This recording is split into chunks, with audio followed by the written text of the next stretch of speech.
All right, more news to come this morning. Yeah, that's right. But first, let's check in with meteorologist Juan Acuna for a full look at the forecast. Juan. Hot. And it's going to be a hot one. You got it right, Paul. And we had a lot of bit of rainfall, at least for the last couple of weeks. And then that kind of just changed.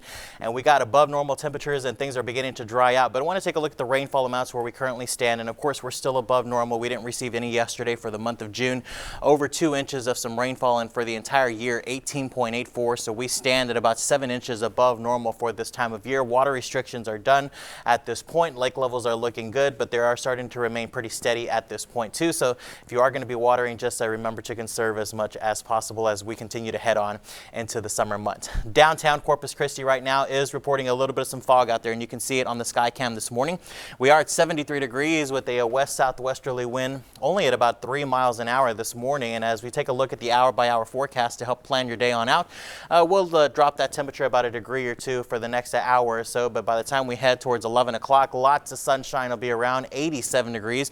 And notice those light winds, they pretty much stay with us all day long as we'll top off into the middle to upper 90s over a good portion of South Texas. That means afternoon heat indices are going to be anywhere between 100 to 106 degrees. If you are going to be outdoors, drink plenty of water and use caution, as we'll go to about 95 here in Corpus Christi, 89 off in Port Aransas, and pretty close to 100 degrees for those inland communities. And again, you want to avoid the heat exhaustion, heat stroke, and that can have any type of symptoms that you see there on your screen. And if you do need some help, don't forget to call 911. Drink plenty of water if you're going to be working outdoors for that prolonged period of time. So marine forecast will show mainly sunny, hot, and humid conditions. Bays will be smooth with the seas 2 to 3 feet. The UV index obviously is going to be extreme out there, so you want to use a sunscreen, hat, anything like that.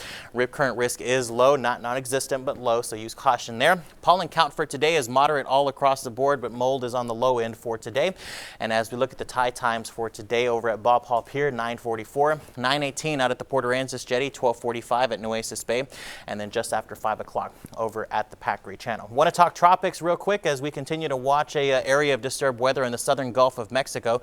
This is Tropical Wave Invest 92L. It kind of disorganized at this point right now. Sustained winds are at 25 miles per hour. The National Hurricane Center is giving this a 50% chance of tropical formation within the next 5 days. And as you can see, the spaghetti plots this morning are kind of all over the place at this point. We have a large ridge of high pressure kind of protecting the Lone Star State at this point. So that'll be some good news for us here. If this does head into the northern Gulf of Mexico, we would be on the dry end. But of course, a lot of uncertainty with that. We'll continue to watch that for you. Future tracker, as far as rainfall amounts are concerned, not a whole lot for the state of Texas, but again, we could see a couple of isolated showers here in the coastal bend over the next couple of days or so. But for the most part, sunshine going to rule with the exception of 1 or 2 sea breeze showers throughout the day. It's just going to continue to be pretty hot out there. So 95 today, 73 and 94 tomorrow. Isolated showers Tuesday, Wednesday, and Thursday. Not a lot though, but staying into the middle to upper 90s all the way through the weekend. Paulo. All right, Juan, thank you for that.